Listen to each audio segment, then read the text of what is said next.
صفی اللہ ایک نوجوان تھا۔ ماں باپ اس کے مر چکے تھے، کوئی لڑکا بھی نہیں تھا، صرف وہ تھا اور اس کی خوبصورت بیوی ستارہ۔ وہ بہت سلیقہ شعر اور باشعور عورت تھی۔ اس کو اپنی بیوی سے بہت محبت تھی اور ضرورت سے زیادہ الفت تھی۔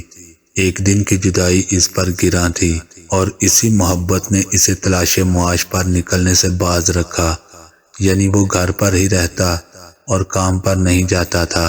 ایک دن اس کی بیوی نے شوہر سے کہا کہ باپ دادا کی پیدا کی ہوئی جائیداد کب تک ساتھ دے گی؟ اگر یہی دن رات رہا تو ایک دن غربت آ کر رہے گی۔ اس کے شوہر نے کہا کہ کیا کروں، اور گھر کی جدائی اور تمہاری محبت باہر جانے کی اجازت نہیں دیتی۔ دل نہیں کرتا تم جیسی نو عمر لڑکی کو ایسے گھر میں اکیلا چھوڑ جاؤں۔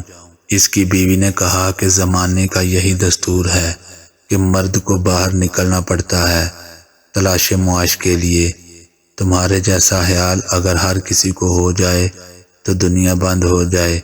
کسی بھی صورت میں جوان کا گھر چھوڑنے کو جی نہیں چاہ رہا تھا، لیکن بیوی کی عاقلانہ گفتگو پوری طرح اس کی طرف اتر چکی تھی، تو آخرکار گھر سے روانہ ہو گیا کسی دوسرے شہر تلاش معاش کے سلسلے میں۔ اس کے دوست نے اسے اسٹیشن پر چھوڑا، پھر نہیں معلوم کہ کہاں گیا اور کیسے گیا۔ پورا 1 سال ستارہ شوہر کی جدائی میں جلتی رہی۔ پورا 1 سال اس نے نہایت ہی صبر و تحمل سے گزارا کیا، لیکن آخر کب تک عورت جوان تھی۔ ایک روز نماز عشاء پڑھ کر سوئی تھی کہ حضرت ابلیس اپنے قائد کے مطابق آئے اور بیچاری ستارہ کو طرح طرح سے بہکانا شروع کر دیا۔ اس حد تک ستارہ کے نفس امارہ اور نفس صالح میں جنگ ہونے لگی۔ ابلیس نے نفس امارہ کو ترجیح دی اور نفس صالح کو شکست دے دی۔ اس کے صبر کا پیمانہ لبریز ہو گیا۔ ستارہ کے محلے میں ایک بڑھیا رہتی تھی جو دور دور تک مشہور تھی۔ اسی وقت اس نے خادمہ کو بھیج کر بڑھیا کو بلوایا اور خلوت میں لے جا کر اس سے کچھ دیر تک سرگوشی کرتی رہی۔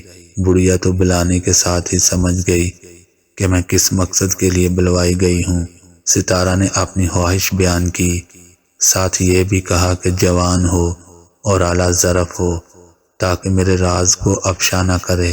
بڑھیا نے سر سے پاؤں تک ستارہ کی بلائیں لیں اور بہت سی دعائیں دیں اور نکل آئی۔ ستارہ کے گھر سے راستے میں چلتے چلتے ہی نوجوان کو بڑھیا نے تجویز کر لیا۔ بڑھیا ایک نوجوان کو لے کر جا ہی رہی تھی کہ اس نوجوان نے کہا کہ مجھے حاجت ہوئی ہے، تم اسی جگہ ہی رکو، میں یہیں آ جاؤں گا۔ بڑھیا وہیں رکی اور جوان طہارت سے جب فارغ ہو کر جب واپس چلا تو ایک ٹھوکر لگنے پر زمین پر گر پڑا۔ لوٹے سمیت مٹی کا لوٹا تھا جو زمین پر گر پڑا تو اس کا لوٹا ٹوٹ گیا۔ بڑھیا نے دیکھا کہ نوجوان رو رہا ہے تو پوچھنے پر کہنے لگا کہ بڑھیا میں اس نقصان پر نہیں رو رہا۔ تو بڑھیا نے پوچھا کہ کیا ہوا ہے؟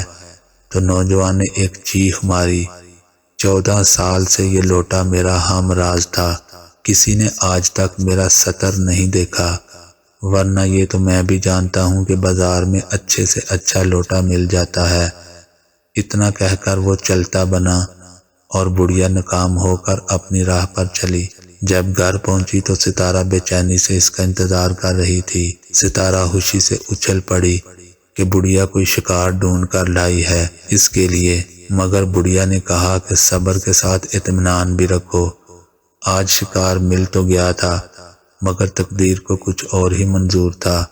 ستارہ کو سارا ماجرا بتایا تو ستارہ رونے لگی، تو بڑھیا کے پوچھنے پر کہنے لگی کہ میری قابل نفرت زندگی پر مجھے افسوس ہوتا ہے۔ شیطان کے بہکاوے میں آ کر میں نے اپنے شوہر کو دھوکہ دینا چاہا، ایسی بے حیائی کی زندگی سے تو موت ہی بہتر ہے۔ افسوس، نوجوان نے ایک بے جان لوٹے کو اپنا سطر دکھانا پسند نہ کیا اور میں ایک غیر مرد کو اپنا سطر دکھانے کے لیے خوشی خوشی راضی ہو گئی، مجھے خاوند کا خیال بھی نہیں آیا۔